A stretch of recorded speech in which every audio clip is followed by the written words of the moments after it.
Alla vigilia di un consiglio comunale che sul tema del nuovo ospedale si preannuncia dai toni infuocati, a tenere banco sono gli incontri che sul tema hanno avuto il sindaco di Padova Sergio Giordani e il presidente della regione Luca Zaia. Giordani aveva parlato di incontri segreti col governatore del Veneto, smentito a stretto giro da Zaia, che aveva spiegato come si trattasse di due incontri formali durati appena pochi minuti.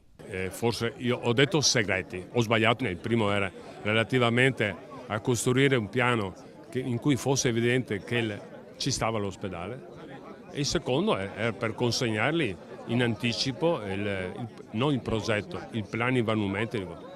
In quell'occasione Zaia ha ribadito la propria posizione. Il Presidente, come a tutti, dà udienza, e in quella situazione, in quel contesto, so anche che gli ha risposto che i tecnici hanno già dato ovviamente un indirizzo, che è quello di fare un nuovo ospedale in una nuova area, e la linea è questa, mi pare, anche da parte dell'università. Dopo il raid delle opposizioni alla presentazione del progetto caldeggiato dall'amministrazione comunale, Giordani aveva dimostrato disponibilità a mettere in testa al Consiglio comunale la mozione dell'opposizione sull'ospedale. I capigruppo definiscono loro l'iter.